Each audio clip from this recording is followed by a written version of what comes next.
नमस्कार और साक्षी news network और आप सभी का स्वागत है।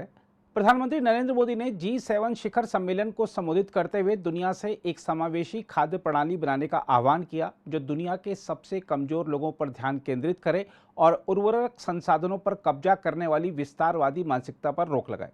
हिरोशिमा में G7 शिखर सम्मेलन के एक सत्र में मोदी ने तकनीक के लोकतंत्रीकरण की भी जोरदार वकालत करते हुए कहा कि यह विकास और लोकतंत्र के बीच एक सेतु बन सकता है। मोदी जब बोल रहे थे तब दुनिया के सबसे अमीर लोकतंत्रों का प्रतिनिधित्व करने वाले देश America, France, Britain, Italy, Germany, Canada और जापान के राष्ट्र प्रमुख शांत होकर भारत के प्रधानमंत्री और दुनिया के सर्वाधिक लोकप्रिय नेता का भाषण बड़े ध्यान से सुन रहे थे। हम आपको बता दें कि प्रधानमंत्री मोदी ने अपने संबोधन से तो दुनिया का दिल जीता ही, साथ ही यहाँ वैश्विक नेताओं में भी मोदी से मिलने की होड़ देखी गई।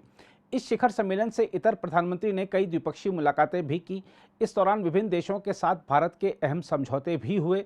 शिखर सम्मेलन के दौरान प्रधानमंत्री की विश्व नेताओं के साथ गहरी दोस्ती भी नजर आई। खास तौर पर जब प्रधानमंत्री मोदी से मिलने के लिए अमेरिकी राष्ट्रपति जो बाइडेन मिलने पहुंचे तो दोनों नेता बड़ी गर्मजोशी से मिले। प्रधानमंत्री ने शिखर सम्मेलन से इतर यूक्रेन के राष्ट्रपति से भी मुलाकात की। प्रधानमंत्री के संबोधन की बड़ी बातों पर गौर करें तो आपको बता दें कि मोदी ने कहा कि प्राकृतिक संसाधनों के समग्र उपयोग पर ध्यान देने की जरूरत है और उपभोक्तावाद से प्रेरित विकास मॉडल को बदलना होगा। प्रधानमंत्री ने कहा कि एक समावेशी खाद्य प्रणाली बनाने के प्रयास किए जाने चाहिए जो दुनिया के सबसे कमजोर लोगों पर केंद्रित हों। विशेष रूप से सीमांत किसान हमारी प्राथमिकता होनी चाहिए। उन्होंने कहा वैश्विक उर्वरक आपूर्ति श्रृंखला को मजबूत करना होगा, इसमें राजनीतिक बाधाओं को दूर करना होगा, उर्वरक संसाधनों पर कब्जा करने वाली विस्तारवादी मानसिकता को रोकना होगा। यह हमारे सहयोग का उद्देश्य होना चाहिए। हालांकि प्रधानमंत्री ने किसी देश का नाम नहीं लिया, लेकिन इशारा चीन की ओर था। मोदी ने खाद्यान्न की बर्बादी रोकने पर जोर देते हुए कहा कि यह हमारी सामूहिक जिम्मेदारी होनी चाहिए। उन्होंने कहा यह स्थायी वैश्विक खाद्य सुरक्षा के लिए आवश्यक है। मोदी ने विकास, तकनीक और लोकतंत्र पर एक साथ ध्यान केंद्रित करने की आवश्यकता को भी रेखांकित किया। उन्होंने कहा तकनीक का लोकतंत्रीकरण आवश्यक है, तकनीकी विकास और लोकतंत्र के बीच एक सेतु बन सकती है। प्रधानमंत्री ने यह भी कहा कि विकास के मॉडल को कल्याण का मार्ग प्रशस्त करना चाहिए और विकासशील देशों की प्रगति में बाधा नहीं बनना चाहिए। उन्होंने कहा मुझे विश्वास है कि आज की हमारी चर्चा G20 और G7 के एजेंडे के बीच एक महत्वपूर्ण कड़ी बनाने में उपयोगी होगी, ग्लोबल साउथ की आशाओं और अपेक्षाओं को प्राथमिकता देने में सफल होगी। प्रधानमंत्री ने प्राकृतिक खेती के महत्व पर भी प्रकाश डाला। उन्होंने कहा हम दुनिया भर में उर्वरकों के विकल्प के रूप में प्राकृतिक खेती का एक नया मॉडल बना सकते हैं। उन्होंने कहा मेरा मानना है कि हमें डिजिटल तकनीक का लाभ दुनिया के हर किसान तक पहुंचाना चाहिए। मोदी ने कहा कि ऑर्गेनिक फूड को चलताऊ बयानों और वाणिज्य से हटकर देखने की आवश्यकता है और इसके बजाय इसे पोषण और स्वास्थ्य से जोड़ा जाना चाहिए। उन्होंने मोटे अनाजों के फायदों के बारे में भी बताया। प्रधानमंत्री ने कहा मोटे अनाज एक साथ पोषण, जलवायु परिवर्तन, जल संरक्षण और खाद्य सुरक्षा की चुनौतियों का समाधान करता है। इस पर जागरूकता पैदा की जानी चाहिए। प्रधानमंत्री की अहम मुलाकातों की बात करें तो आपको बता दें कि मोदी ने ब्रिटेन के अपने समकक्ष ऋषि सुनक, इंडोनेशियाई राष्ट्रपति जोको विडोडो, फ्रांस के राष्ट्रपति इमैनुअल मैक्रों और संयुक्त राष्ट्र प्रमुख एंटोनियो गुतेरेस से इस जापानी शहर में G7 शिखर सम्मेलन के इतर मुलाकात की। सुनक से मुलाकात के दौरान दोनों नेता गर्मजोशी से गले मिले। ब्रिटेन के प्रधानमंत्री सुनक ने अपने ट्विटर हैंडल पर मोदी के साथ तस्वीर भी साझा की, जिसमें दोनों नेता गर्मजोशी से गले मिलते दिख रहे हैं। इंडोनेशियाई नेता के साथ मुलाकात के बाद प्रधानमंत्री मोदी ने ट्वीट किया, राष्ट्रपति जोको और श्रीमती विडोडो से मिला। भारत इंडोनेशिया के साथ मजबूत संबंधों को बड़ी प्राथमिकता देता है। बैठक के बाद मोदी ने ट्वीट किया, हिरोशिमा में संयुक्त राष्ट्र महासचिव एंटोनियो गुतेरेस के साथ अच्छी बातचीत हुई। इससे पहले मोदी ने अपने जापानी समकक्ष फुमियो किशिदा, दक्षिण कोरियाई राष्ट्रपति यून सुक येओल और वियतनामी समकक्ष फाम मिन चिन के साथ बातचीत की और जर्मन चांसलर ओलाफ शोल्ज से भी मुलाकात की। इसके अलावा प्रधानमंत्री नरेंद्र मोदी ने G7 समूह के शिखर सम्मेलन से इतर यूक्रेन के राष्ट्रपति वोलोदिमीर जेलेंस्की के साथ भी बातचीत की। पिछले साल फरवरी में यूक्रेन पर रूसी हमले के बाद दोनों नेताओं के बीच यह पहली आमने सामने की मुलाकात है। प्रधानमंत्री कार्यालय ने ट्वीट किया, प्रधानमंत्री मोदी ने हिरोशिमा में G7 शिखर सम्मेलन के दौरान राष्ट्रपति जेलेंस्की के साथ बातचीत की।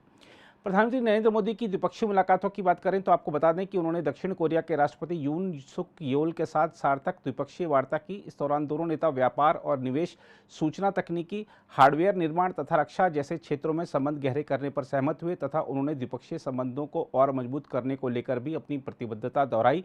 दोनों नेताओं ने भारत की G20 अध्यक्षता तथा दक्षिण कोरिया की हिंद प्रशांत रणनीति पर भी चर्चा की।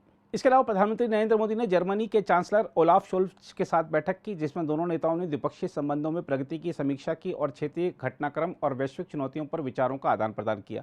विदेश मंत्रालय ने ट्वीट किया, दोनों नेताओं ने द्विपक्षीय संबंधों में प्रगति का सकारात्मक मूल्यांकन और समीक्षा की तथा क्षेत्रीय घटनाक्रमों और वैश्विक चुनौतियों पर विचारों का आदान प्रदान किया। इसके अलावा प्रधानमंत्री नरेंद्र मोदी ने जापान के अपने समकक्ष फुमियो किशिदा के साथ समकालीन क्षेत्रीय विकास और हिंद प्रशांत क्षेत्र में मजबूत होते सहयोग पर चर्चा की। इस दौरान दोनों नेताओं ने हरित हाइड्रोजन, उच्च तकनीकी, सेमीकंडक्टर और डिजिटल सार्वजनिक अवसंरचना जैसे क्षेत्रों में सहयोग बढ़ाने को लेकर विचारों का आदान प्रदान किया। हिरोशिमा में G7 समूह के वार्षिक शिखर सम्मेलन से इतर हुई इस बातचीत में मोदी और किशिदा ने द्विपक्षीय, विशेष, सामरिक और वैश्विक साझेदारी को और मजबूत करने के तरीकों पर भी सहमति जताई। इसके अलावा प्रधानमंत्री नरेंद्र मोदी ने वियतनाम के अपने समकक्ष फार्म मिन चिन के साथ व्यापक बातचीत की और व्यापार, निवेश, रक्षा तथा ऊर्जा जैसे क्षेत्रों में सहयोग बढ़ाने पर चर्चा की। विदेश मंत्रालय ने ट्वीट किया, संबंधों को नए स्तर पर लेकर जा रहे हैं। प्रधानमंत्री नरेंद्र मोदी और वियतनाम के प्रधानमंत्री फार्म मिन चिन के बीच व्यापक चर्चा हुई। मंत्रालय ने कहा, दोनों नेताओं ने व्यापार, निवेश, रक्षा, लचीली आपूर्ति श्रृंखलाएं बनाने, ऊर्जा, विज्ञान और तकनीक, मानव संसाधन विकास, संस्कृति तथा लोगों के बीच परस्पर संबंधों के क्षेत्र में सहयोग बढ़ाने पर चर्चा की। इसके अलावा मोदी ने हिरोशिमा में महात्मा गांधी की आदर्श प्रतिमा का अनावरण भी किया। प्रधानमंत्री कार्यालय के बयान के अनुसार प्रधानमंत्री की जापान यात्रा के दौरान महात्मा गांधी की प्रतिमा भारत और जापान के बीच दोस्ती और सद्भावना के प्रतीक के रूप में हिरोशिमा शहर को भेंट की गई है। पद्म भूषण पुरस्कार से सम्मानित रामवंजी सुतार ने 42 इंच लंबी इस कांस्य प्रतिमा को तैयार किया है। मोतोयासु नदी से सटे जिस स्थल पर यह प्रतिमा स्थापित की गई है वह प्रतिष्ठित ए बम डोम के करीब है, जिसे देखने के लिए रोजाना हजारों की संख्या में स्थानीय और विदेशी पर्यटक हिरोशिमा पहुंचते हैं। मोदी ने आदर्श प्रतिमा का अनावरण करने के बाद पत्रकारों से बात की। हिरोशिमा, ये नाम सुनते ही आज भी दुनिया थरथरा उठती है, कांप जाती है। G7 समिट की मेरी इस विजिट में मुझे सबसे पहले पूज्य महात्मा गांधी की प्रतिमा का अनावरण का सौभाग्य मिलना, ये अपने आप में एक बहुत ही बड़ा सुयोग है। आज विश्व क्लाइमेट और आतंकवाद की लड़ाई से जूझ रहा है। पूज्य बापू के आदर्श क्लाइमेट के साथ जो लड़ाई है उसे जीतने का उत्तम से उत्तम मार्ग है। उनकी जीवन शैली प्रकृति के प्रति सम्मान, समन्वय और समर्पण का उत्तम उदाहरण रही है। उसी प्रकार से बुद्ध और गांधी की धरती, जिसने विश्व को शांति का संदेश दिया, हिरोशिमा की धरती पर, और जापान जो कि भगवान बुद्ध के विचारों के से पल्लवित पोषित है, वहां पूज्य बापू की प्रतिमा अहिंसा के, करुणा के उन विचारों को आगे ले जाने में बहुत बड़ी प्रेरणा बनेंगे। अगर आप भी लेना चाहते हैं देश दुनिया की तमाम जानकारी तो आज ही सब्सक्राइब करें हमारे चैनल को। साथ ही नीचे दिए बेल आइकन को जरूर दबाएं ताकि हर अपडेट आप तक पहुंच सके।